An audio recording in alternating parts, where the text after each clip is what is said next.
തൊഴിലാളി സംരക്ഷണം. പൊതുമേഖലാ സ്ഥാപനങ്ങളിലും സ്വകാര്യ മേഖലാ സംരംഭങ്ങളിലും ജോലി ചെയ്യുന്ന തൊഴിലാളികളുടെ സ്ഥിതി വളരെ ശോചനീയമാണ്. കാലത്തിനനുസരിച്ച് മാറ്റങ്ങൾ ഉൾക്കൊള്ളുമ്പോൾ മാത്രമേ വ്യവസായങ്ങൾക്ക് നിലനിൽപ്പുള്ളൂ.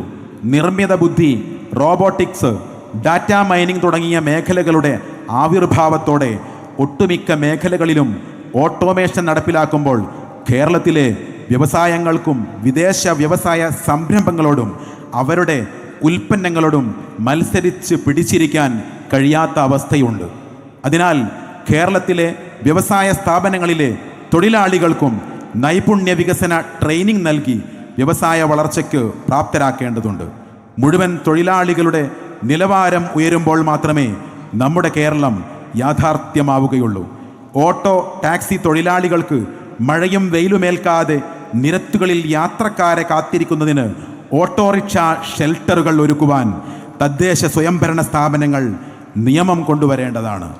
വയോജനങ്ങളുടെ സാമൂഹ്യ സുരക്ഷ. വയോജനങ്ങൾ നമ്മുടെ ബാധ്യതയല്ല, നമ്മുടെ സമ്പത്താണ്.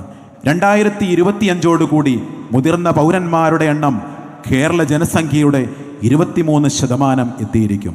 അവരുടെ പ്രശ്നമറിഞ്ഞ് പരിഹരിക്കാനും അവരുടെ നൈപുണ്യശേഷി പ്രയോജനപ്പെടുത്താനും സാധ്യമാവും വിധം ഒരു വയോജന ക്ഷേമ നയം സൃഷ്ടിക്കുന്നതിന് ആവശ്യമായ നയരൂപീകരണവും നിയമനിർമ്മാണവും നടപ്പിലാക്കേണ്ടത് അനിവാര്യമാണ്. വയോജനങ്ങളുടെ ക്ഷേമം ഉറപ്പാക്കുന്നതിനായി വയോജന വകുപ്പ് തന്നെ രൂപീകരിക്കണം. കൃഷിയും മത്സ്യമേഖലയും. ഇന്ത്യയിൽ ഏറ്റവും അധികം ദുരിതമനുഭവിക്കുന്ന വിഭാഗം ജനസംഖ്യയിലെ 70% വരുന്ന കാർഷിക മേഖലയെ ആശ്രയിച്ചു ജീവിക്കുന്നവരാണ്. ദൈനംദിന ജീവിതം പോലും വഴിയടയുമ്പോൾ കർഷക ആത്മഹത്യ ഇന്ത്യയിലെമ്പാടും ദിനേനെ വർദ്ധിക്കുകയാണ്. കേരളത്തിലെ അവസ്ഥയും വ്യത്യസ്തമല്ല. ഡോക്ടർ സ്വാമിനാഥൻ കമ്മീഷൻ റിപ്പോർട്ട് നടപ്പിലാക്കുമെന്ന പ്രകടന പത്രികാ വാദങ്ങൾ അധികാരത്തിലിരിക്കുന്ന ഒരു രാഷ്ട്രീയ പാർട്ടിയും ശാസ്ത്രീയമായും പൂർണ്ണമായും ഇനിയും നടപ്പിലാക്കിയിട്ടില്ല. അതിൻ്റെ ദുരിതം ഇന്ന് കർഷക ജനത അനുഭവിക്കുകയാണ്. മത്സ്യത്തൊഴിലാളികൾക്ക് ഉപകാരപ്രദമായ ഫ്രോസൺ യൂണിറ്റ് തീരദേശങ്ങളിൽ ആരംഭിക്കേണ്ടതുണ്ട്.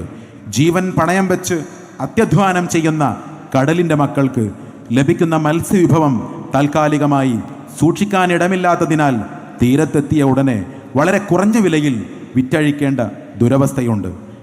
ഫ്രോസൺ യൂണിറ്റുകൾ സ്ഥാപിക്കുന്നതിലൂടെ മത്സ്യത്തിന് ന്യായവില ലഭ്യമാക്കുവാൻ മത്സ്യത്തൊഴിലാളികൾക്ക് സാവകാശം ലഭിക്കുകയും ചെയ്യും.